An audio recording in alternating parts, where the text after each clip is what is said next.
पाकिस्तान का हुक्का पानी बंद। जी हां, भारत ने पहलगांव हमले के बाद पाकिस्तान का हुक्का पानी बंद कर दिया है। पाकिस्तान को भारत ने इस बार सर्जिकल स्ट्राइक नहीं बल्कि ऐसी मार मारी है कि वो दाने दाने को मोहताज हो जाएगा। पानी की बूंद बूंद को तरसेगा, उसके कारोबार को जबरदस्त घाटा होगा, उसके बिजली उत्पादन संयंत्र पूरी तरह ठप हो जाएंगे और वो भारत से मदद की भीख मांगेगा। लेकिन भारत उसे अब तब तक माफ नहीं करेगा जब तक वो अपने मुल्क की नापाक धरती से आतंकवाद की फसल को खत्म नहीं कर देता। भारत तब तक उसे माफ नहीं करेगा जब तक बेकसूरों के खून का बदला नहीं ले लेगा। भारत तब तक उसे माफ नहीं करेगा जब तक आतंकवाद की पूरी तरह कमर नहीं तोड़ देता।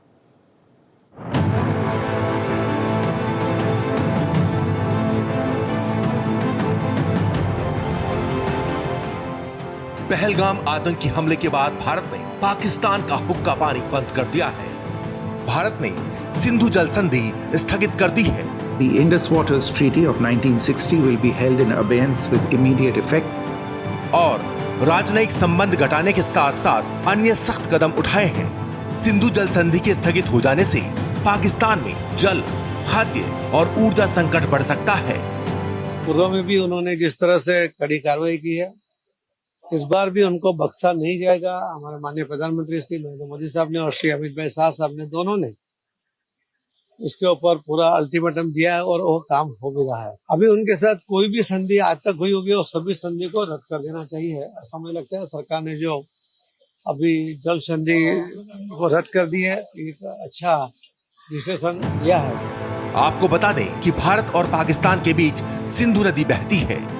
19 सितंबर 1960 को इस नदी के पानी पर समझौता हुआ था। ये समझौता 9 साल की बातचीत के बाद हुआ था और इसकी मध्यस्थता विश्व बैंक ने की थी। समझौते के तहत भारत केवल 20% पानी का ही इस्तेमाल कर सकता है, जबकि पाकिस्तान नदी के 80% पानी का इस्तेमाल कर सकता है। ये समझौता टूट चुका है और अब पाकिस्तान को पानी नहीं मिलेगा। समझौता टूटने से बूंद बूंद के लिए पाकिस्तान तरसने वाला है। पाकिस्तान के पंजाब को सिंधु नदी से सबसे ज्यादा फायदा होता है। सिंधु जल समझौता पाकिस्तान के लिए लाइफलाइन की तरह है। जल आपूर्ति रुकने से कंगाल पाकिस्तान और बदहाली की कगार पर आ सकता है, जिसका साइड इफेक्ट व्यापार, रोजगार और खाद्य कीमतों पर सीधे तौर पर दिखाई दे सकता है। साथ ही कृषि आधारित उद्योग जैसे कपड़ा, चीनी और चावल मिलिंग बुरी तरह से बर्बाद हो सकते हैं। Bureau report, Bharat express. और इस पूरे विषय पर चर्चा को आगे बढ़ाने के लिए मेरे साथ मेहमान जुड़ गए हैं retired DIG BSF Jammu Kashmir Baljeet Singh Kasana साहब। बहुत स्वागत है सर आपका भारत एक्सप्रेस पर। सर, पाकिस्तान की कमर तोड़ने के लिए भारत सरकार की तरफ से कई महत्वपूर्ण फैसले लिए गए, कई सैंक्शंस लगाए गए हैं। किसी भी तरह की टॉक्स को पाकिस्तान के साथ आगे नहीं बढ़ाया जाएगा। लेकिन जो शुरुआत हुई है वो पर्सोना नॉन ग्रेटा, जिसे इंटरनेशनल रिलेशंस के हिसाब से बहुत महत्वपूर्ण माना जाता है। हालांकि हालिया दिनों में अगर ऐसा कोई सैंक्शन पर्सोना नॉन ग्रेटा के तहत लगाया गया हो किसी मुल्क में, उसमें चीन और कनाडा और हालिया दिनों में साउथ अफ्रीका पर यूएस द्वारा लगाया गया था। भारत की तरफ से इतने लंबे समय तक, हालांकि पाकिस्तान के साथ हमारे रिफ्ट लगातार बने रहे हैं, लेकिन इस स्तर पर कभी कोई एक्शन रिसेंट डेज में नहीं देखा गया। इस सैंक्शन को आप किस तरीके से देखते हैं और कितना बड़ा कदम इसे मानते हैं? जितने भी ये कदम उठाए गए हैं भारत सरकार द्वारा, ये एक सबसे पहले तो भारत सरकार की इंटेंशन बताते हैं कि मैं इस जो ये हादसा हुआ है इसको बहुत सीरियसली लिया है और इसमें क्योंकि पाकिस्तान का इन्वॉल्वमेंट साफ दिखाई दे रहा है जी, इसलिए अल्टीमेटली पाकिस्तान को ही अफेक्ट किया जा रहा है।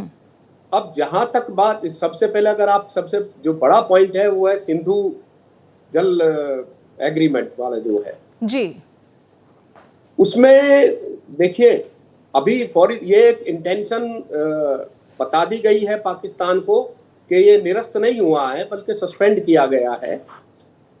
और लेकिन इसमें अभी क्योंकि ये ऑल ऑफ सडन नहीं हो सकता। अगर आप टेरेन देखें जम्मू और कश्मीर, ये तीनों, चाहे वो सिंध नदी है, चाहे वो झेलम है, चाहे वो चिनाब है, तीनों पहाड़ी एरिया से गुजरती हैं और उनके पानी को रोकने के लिए इंडिया ने या भारतवर्ष ने कोई ऐसे अभी इंतजामात नहीं किए। उसके लिए बहुत बड़ा पहाड़ काटने पड़ेंगे और उनको पानी को डाइवर्ट करना पड़ेगा। इसलिए ये असर तुरंत फौरी तौर से पाकिस्तान में नहीं दिखाई देगा, लेकिन लंबे रन में अगर ये इसी तरीके से चलता रहा और पाकिस्तान बाज नहीं आता है जी। तो ये पाकिस्तान की फिर कमर तोड़ देगा, क्योंकि जो 66% जो पॉपुलेशन है वो पाकिस्तान की जल के ऊपर ही निर्भर है। वो खेती करते हैं और वो ये अगर ये पानी नहीं होगा, इन नदियों का पानी नहीं होगा तो पाकिस्तान पूरा पंजाब और सिंध सूख जाएगा, जो उसकी जान है। तो पहला पॉइंट तो आ गया है ये सिंधु जल योजना वाला जो एग्रीमेंट है इसका सस्पेंड करने का। अब दूसरा पॉइंट आता है वाघा बॉर्डर या अटारी बॉर्डर से आवागमन को रोकना जी। ये सचमुच में एक पाकिस्तान की जनता के लिए बहुत बड़ा सेटबैक होगा। इसमें थोड़ा सा एक पेच है, उसमें यह है कि जो हम अफगानिस्तान को मदद भेज रहे हैं वो पाकिस्तान के कंसेंट से, यानी पाकिस्तान की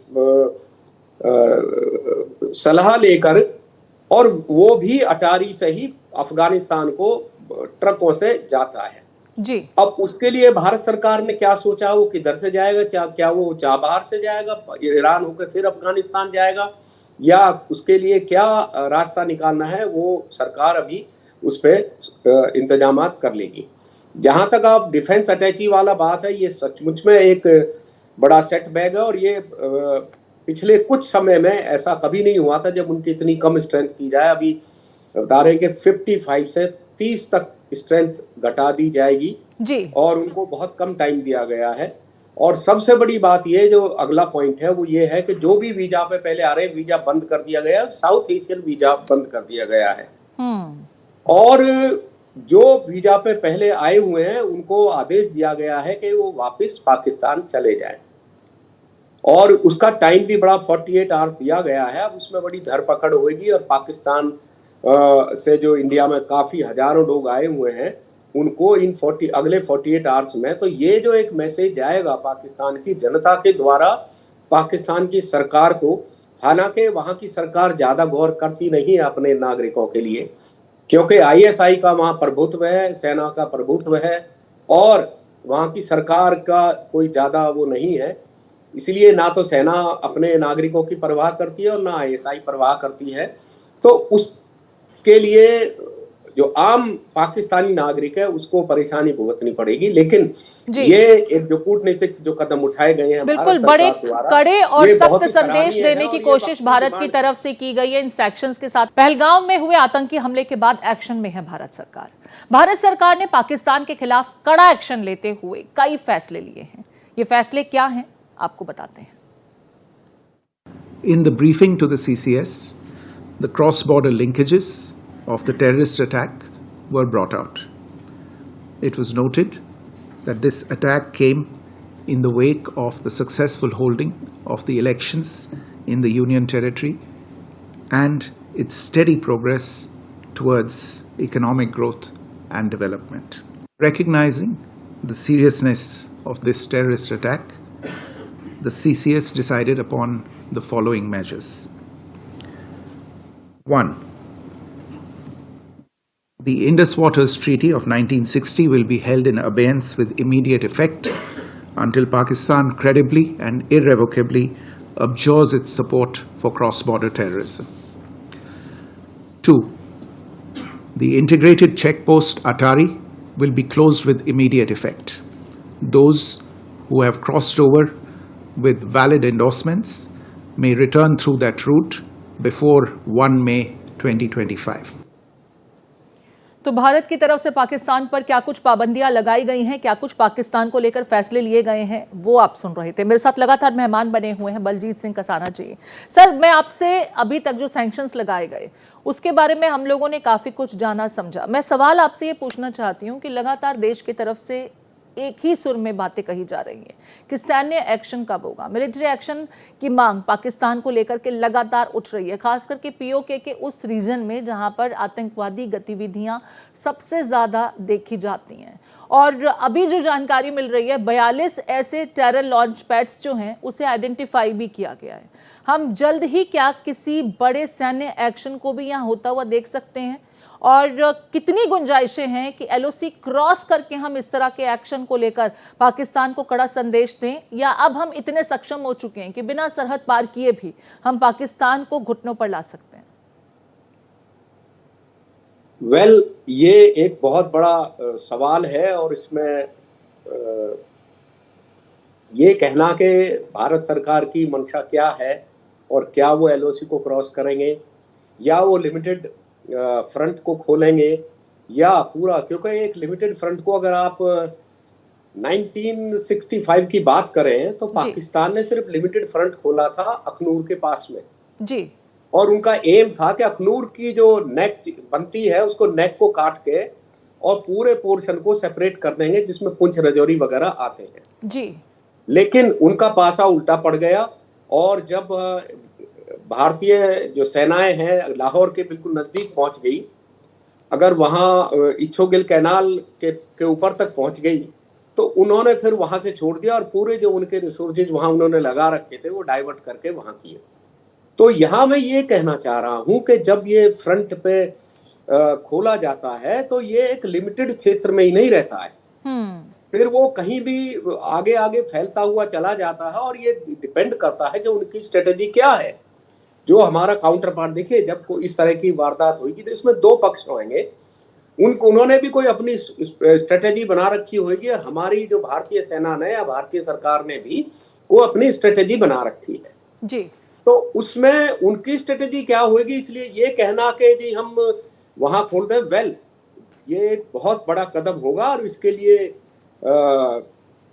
मुझे जो मेरा अपना अनुभव है और मेरा अपना मत है वो ये है कि उसके लिए बहुत तैयारी करनी पड़ती है, क्योंकि जब किसी भी दो देश के बीच में लड़ाई होती है तो उनकी इकोनॉमी सबसे पहले प्रभावित होती है।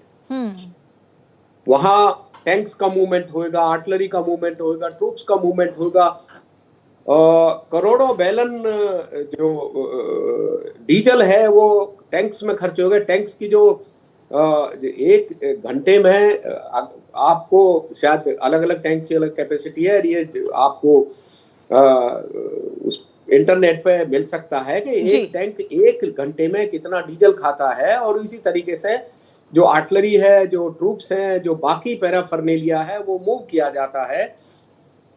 तो इसके लिए एक तो सिविलियन को भी बहुत बड़ा बलिदान देना पड़ता है, क्योंकि ऐसे मौके में जब किसी भी देश की दूसरे देश से इस तरह की कोई वारदात होती है तो उसमें सबसे पहले इकोनॉमी हर्ट होती है। और आज हिंदुस्तान इस पोजीशन में है कि इसको झेल सकता है, लेकिन पाकिस्तान की जिस तरीके से सुनने में आता रहता है, बिल्कुल पता नहीं वो मीडिया के थ्रू आती है, क्या वो सच क्या है झूठ क्या है, लेकिन ये दोनों देश के लिए बहुत ही घातक होगा। मतलब पाकिस्तान के लिए घातक होगा, इंडिया तो इसको बिल्कुल, इंडिया की अभी आर्थिक दृष्टि के लिहाज से ताकत काफी मजबूत हो चुकी है। अभी हम 5वें नंबर की अर्थव्यवस्था हैं और जल्द ही तीसरे तक जाने का टारगेट हम उसे साधने की कोशिश भी कर रहे हैं। लेकिन जब हम पाकिस्तान की बात करते हैं, जो मुल्क कटोरा लेकर के दर दर भटकता है और अपने देश के लिए सिर्फ उधार लाता है, तभी उसकी अर्थव्यवस्था आगे पटरी पर आ पाती है। उस मुल्क के लिए क्या युद्ध जैसी स्थिति को झेलना आसान होगा? बावजूद इसके, अपनी तमाम आर्थिक स्थितियों को जानते हुए भी, उसकी जमीन से बजाय डेवलपमेंट प्रोजेक्ट्स आगे बढ़ाए जाएं, वो आतंकवाद को प्रायोजित करता है। ऐसे में वक्त आ चुका है कि पाकिस्तान को अब एक ऐसी नजीर पेश कर दी जाए जिसके बाद वो दोबारा आतंकवाद को फैलाने की, उसके साम्राज्य को और आगे तक भारत की जड़ों तक पहुंचाने की कोशिश करने की सपने में भी कल्पना ना कर सके हैं। और जो चुनौतियां इस समय हमारे समक्ष हैं, किस तरीके से उसे हमें ओवरकम करते हुए पाकिस्तान को सीख देनी है, उसे धूल चटानी है।